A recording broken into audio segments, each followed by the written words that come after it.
Okay, here we go. No long introductions, they're annoying. We're going to make a medical mask to donate to doctors, first responders, and our local community. This large piece is 8 by 14. These two pieces, which will become our ends, are 2 by 6. And this is 2 pieces of 6-inch elastic, and it is 1 1/4 inch wide. Okay, so let's move these out of the way for now and get started. I take the length of the 14 inches and fold it in half. And you're just going to run your sewing machine right along that edge, that 8-inch edge. You start by backing up a little bit. And then we're going to go straight across.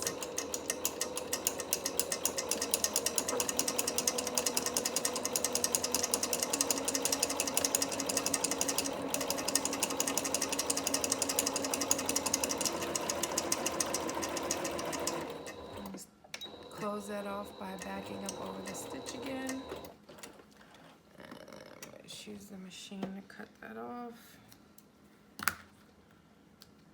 These annoy me. You can cut them all off at the end if you like. I like to do it as I go.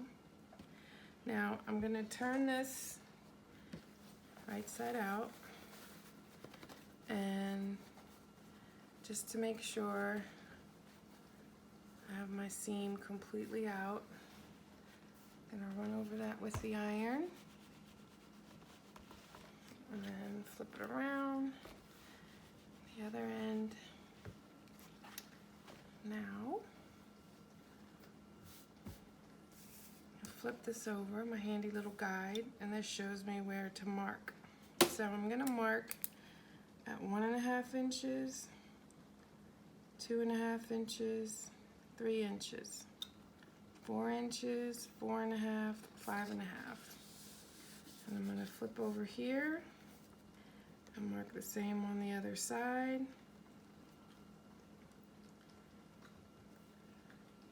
Getting these straight took me a couple of masks.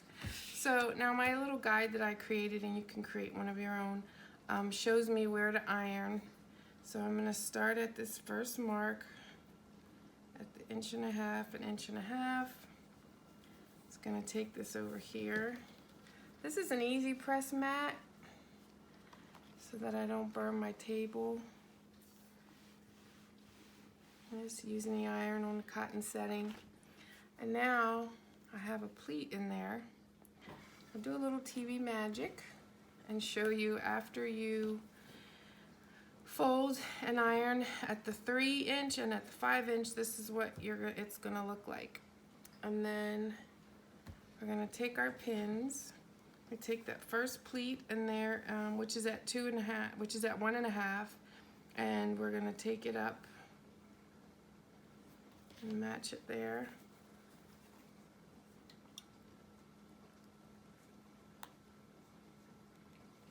And then I'm gonna take, sorry, I didn't fold it all the way.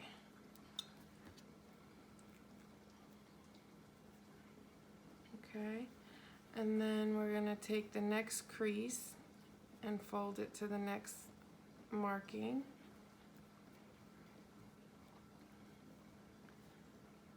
And then we'll take our last crease and fold it to the last marking. You'll do this on both sides. And one of the videos, the first video I watched, which I sent some of you, was sent to me by Amy Allen, sweetheart, who moved down south and doesn't, so I can't see her and scrapbook with her anymore. But she sent me a video. It was very clear instructions, easy to follow. But he put this in the machine and ran the thread across here. And then he added the elastic and ran it through. And then he added the ends. And then Amy was kind enough to send me a video showing me and what she felt was a simpler way to do the ends, and I have to say I agree. So I do the ends the way she showed me to do them, but I cheat a little bit because instead of putting it in and out of the machine 3 or 4 times, I'm just gonna go ahead and add my elastic now. 2 more pins. And then you're gonna take this 2x6 piece and lay it flush against there. Flip it over. And then the pin that I already have in there in the elastic, once I have this folded over, I hold the elastic between my fingers in the fabric, pull the pin out, and put it right back in. So now I have the beginning of an edge and my elastic being held in place with the same pin here on the end. So I'm going to flip this over and do the same thing down here. There's my other piece of elastic. Here it is. I was initially placing them over where the creases are, the 2 folds on either side, and Amy suggested that I move them out a little bit, which was good advice. It gives a much more comfortable fit, spreading it out that way. And you're keeping your elastic flat. The first time I did it this way, and then it ends up twisted on your ear. So you're keeping this flat, same sides up.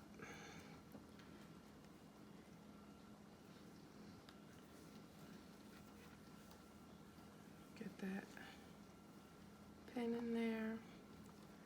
And then again, we're gonna take the 2x6, right side down, so you have your 2 correct sides facing together.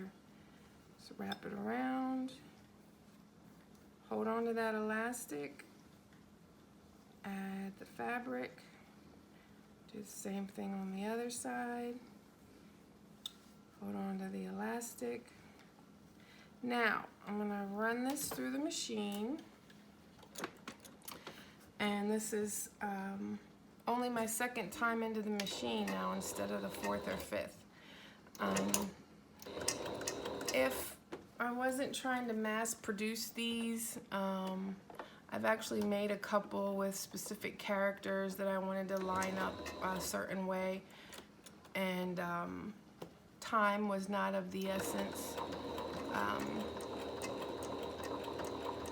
You can follow his instructions. I just think as long as it is efficient and functional and sturdy, the less time it takes, the more time I have to create. So then I'm going to flip it around with the needle in the fabric, still in the machine, and run back over.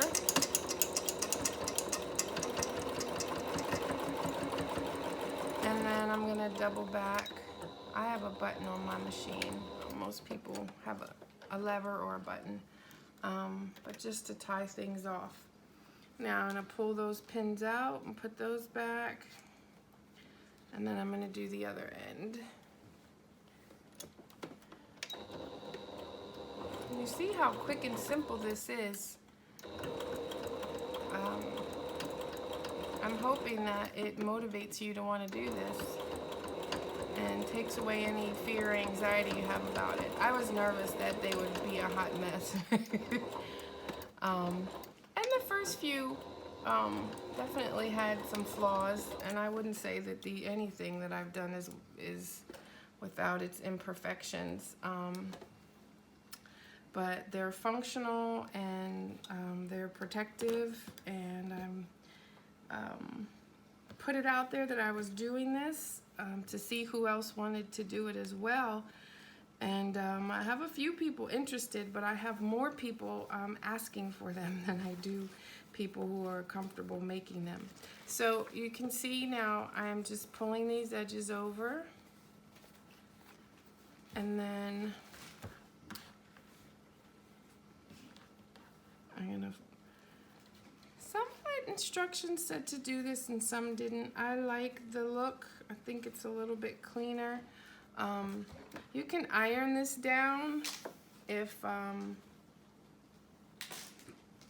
having it stay in place helps you, because we're gonna roll it forward before we put it back in the machine. Again, I don't usually, but then we're gonna fold it here and then fold it again. And then we're just gonna run the machine through here.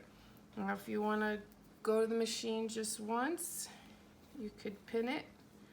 I think most of the time I roll and sew and then roll and sew, but I'm gonna pin it and then do the same thing on the other end, and I'll do this one.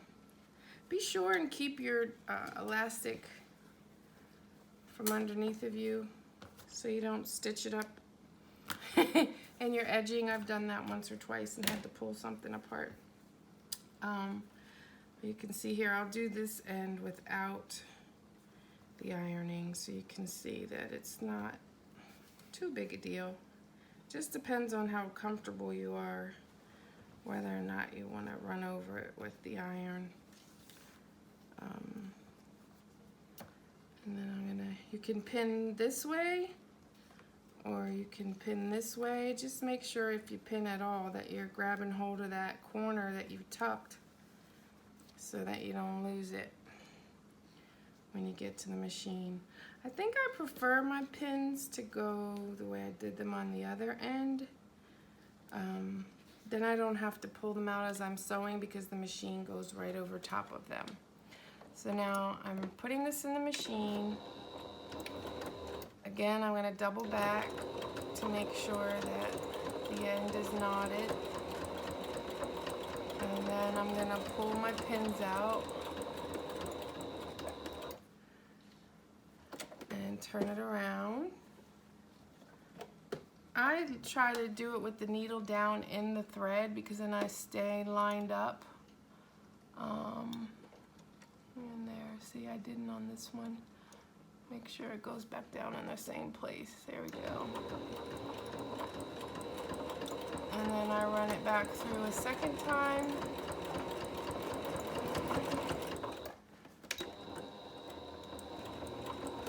Double back, pull that out. We'll clean those up once we finish the other side. Okay. And I'll show you too where I kind of try to make sure that I fall with the stitching.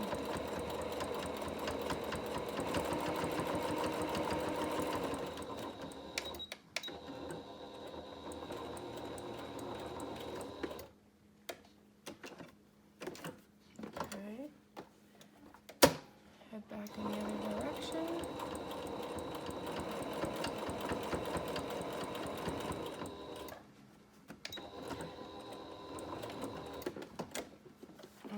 That second pass over, if you're not interested, you don't necessarily have to do that. I did it and I've been doing it. I feel like make sure it's sturdy, and because I skipped some of those steps, pass-throughs on the inside, doing a couple of the steps at a time, I feel like I'm not totally cheating, and I'm making sure that I'm not compromising the sturdiness of it. And there you have it. And someone's face will go in there, and the point of the creases is so that it opens up to create more of a snug fit around their mouth and their nose openings. So there you have it. If you have any questions, if you're watching this video, you probably know where to find me.